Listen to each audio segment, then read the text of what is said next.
Hello students. तो आज की इस वीडियो में मैं आपके साथ कुछ टिप्स शेयर करूंगा जिससे कि आप थ्योरेटिकल पेपर्स में अच्छे मार्क्स स्कोर कर पाए। राइट, अभी सामने ही हमारा क्लास 11, 12 और सेमेस्टर 1 का पेपर्स आने वाला है।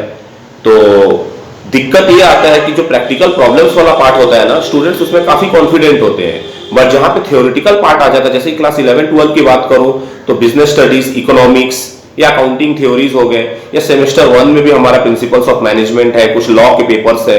तो हमारा प्रॉब्लम ये होता है स्टूडेंट्स का कि जब वो थ्योरेटिकल पार्ट अटेम्प्ट करते हैं ना, तो उनको वो पैटर्न ठीक से पता नहीं होता है कि किस तरह से, किस वे में वो लोग प्रेजेंट करें।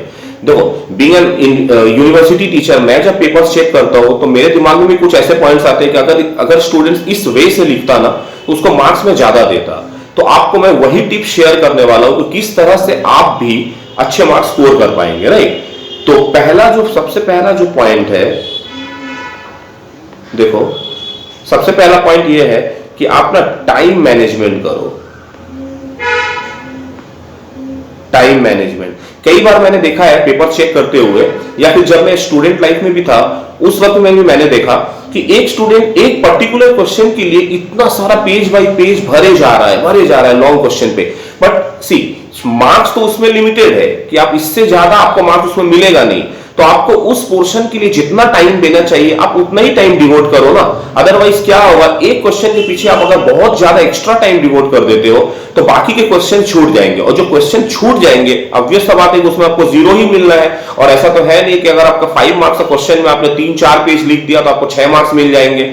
इसीलिए टाइम मैनेजमेंट करना इज वेरी वेरी इंपॉर्टेंट, ठीक है ना। तो second point is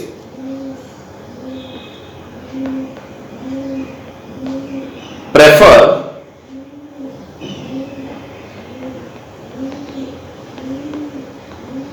point wise answers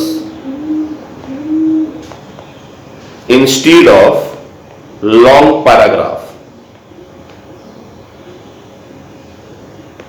right, अगर आपको ऐसा लगता है कि जैसे कि सपोज करो कि आपका एग्जांपल में अगर पूछा जाए कि what are the features of business organisation, right, तो अभी आप क्या करोगे, आप एक एक पॉइंट को एक एक पैराग्राफ, लंबा लंबा पैराग्राफ में लिखने के बजाय अगर आप क्या करते हो, 5-6 पॉइंट्स यूज करते हो। आपको ऐसा लगता है कि हाँ मैं 1-2 पॉइंट ही लिखूंगा, 3-4 पेज भर दूंगा, इट्स टोटली वेस्ट, ठीक है ना। तो एग्जामिनर के दिमाग में यही चलता है कि वो एक ही पॉइंट को घीस रहा है। इससे बेटर है अगर आप पॉइंट उसमें 3-4-5 पॉइंट यूज कर ले और पैराग्राफ को छोटा छोटा कर दे, तो it will help you to secure good marks, ठीक है। नेक्स्ट पॉइंट जो हमारा आता है दैट इज प्रेजेंटेशन, ठीक है ना। प्रेजेंटेशन के केस में आप क्या करोगे, देखो, आप ट्राई करो कि जो भी आप हेडिंग दोगे, ठीक है, हेडिंग आप दो ब्लैक पेन से, और उसके जो कंटेंट होते हैं ना वो ब्लू पेन से। ये क्या करेगा, आपका प्रेजेंटेशन को एनहांस कर देगा। तो जब भी एग्जामिनर जब अच्छा एक नीट एंड क्लीन पेपर देखेगा ना, तो उसको ये फील होगा कि हाँ ठीक है, भले आपका कंटेंट में थोड़ा कम भी दम होना, लेकिन अगर आपका प्रेजेंटेशन अच्छा है तो आप अच्छा मार्क्स स्कोर कर पाएंगे, ठीक है ना। तो तीसरा टिप आज के लिए जो है दैट इज आप ट्राई करो सीक्वेंस, लाइक अगर आप सीक्वेंस वाइज, ओके, अभी आप फील करो कि अगर आपको ग्रुप ए का क्वेश्चन अटेम्प्ट करना है, ठीक है, ग्रुप ए में suppose question number 1, question number 2, question number 3 ऐसा करके पार्ट मार्किंग किया हुआ है, तो आप ट्राई करना कि ग्रुप ए के क्वेश्चंस में आप 1, 2, 3 को लाइन बाय लाइन अरेंज करो, ठीक है ना, अटेम्प्ट करो। बट ये भी हो सकता है कि सर अगर मान लीजिए कि हमको क्वेश्चन नंबर 2 में प्रॉब्लम हो रहा है, मुझे समझ में नहीं आ रहा है, मुझे क्वेश्चन नंबर 3 जो ग्रुप ए का क्वेश्चन नंबर 3 को पहले करना है, तो फिर मैं क्या करूं, उस केस में क्या करूं। तो उस केस में आप ये कर सकते हो, अपना कुछ पेज जो है जितना आपका रिक्वायरमेंट है उसके हिसाब से पेज छोड़ दो।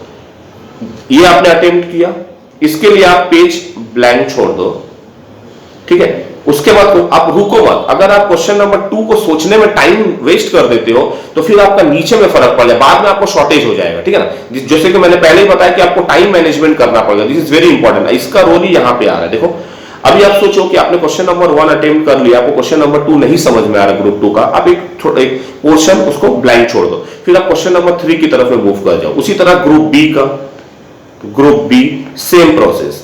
बाद में इससे क्या होगा कि आपके पास जो टाइम बचा हुआ रहेगा ना, उसमें आप इन सबको अटेम्प्ट कर सकते हो। इससे दो फायदे होंगे। पहला ये कि आपने सारा क्वेश्चंस भी अटेम्प्ट कर लिया, और दूसरा ये कि आपने सीक्वेंस वाइज भी अटेम्प्ट किया, राइट। तो एज अ टीचर मैं बोलूंगा कि जब आप पेपर्स अटेम्प्ट करो ना, तो टीचर्स को ऐसा फील होता है कि अभी ग्रुप ए का क्वेश्चन नंबर 1 यहां पे अचानक से ग्रुप 3 आ गया, ठीक है। उसके बाद में देखा ग्रुप 2 आया, तो वो भी ना थोड़ा परेशान हो जाता है। उस वक्त ना चाहते हुए उसका ऐसा लगता है कि ये नीटनेस नहीं है, तो फिर भी वो देखना 1 मार्क्स काट लेगा, राइट। तो इन दैट केस आप क्या करोगे कि पहले ना ट्राई करो कि जिस ग्रुप से भी आप क्वेश्चन अटेम्प्ट कर रहे हो, लाइन बाय लाइन करो, छूट जाए स्पेस छोड़ दो, बाद में उसको ट्राई करो अटेम्प्ट करने का, ठीक है। तो अभी लेकिन आप रुकना नहीं है, जो आता जाए आप उसको करते चले जाओ। And students please be careful, लंबा पैराग्राफ लिखने के बजाय आप छोटा छोटा पैराग्राफ लिखो, बट पॉइंट वाइज लिखो। This is very very important, ठीक है ना। एक और पॉइंट जो मैं बताऊंगा, दैट इज आप ट्राई करो कि सारे क्वेश्चंस अटेम्प्ट करने का। Try to attempt all required questions. Okay, आप ट्राई करो सारे क्वेश्चंस अटेम्प्ट करने का। सर क्वेश्चन नहीं समझ में आ रहा है तो फिर मैं क्या करूं?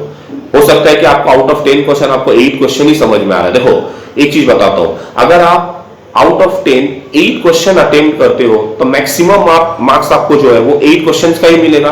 2 क्वेश्चन तो आपने अटेम्प्ट ही नहीं किया, है ना।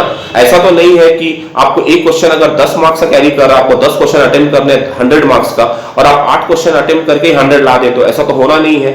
इसीलिए आप ट्राई करो कि जो 8 क्वेश्चन आपको पहले आते हैं टाइम के अंदर में, इसमें एक कॉमन फैक्टर हो रहा है टाइम मैनेजमेंट, ठीक है। तो आप एक कॉमन टाइम के अंदर में सारे क्वेश्चन 8 जो आपको आते हैं पहले उनको अटेम्प्ट कर लो, और उनका जो एक्चुअल प्लेस है, उनका जगह में आपने स्पेस रखा हुआ है, उसके बाद आप ट्राई करो उसको इलेबोरेट करने। ऐसा तो नहीं है कि आप पहली बार आ रहे हो तो आपने सारे साल स्टडी किया है, ठीक है।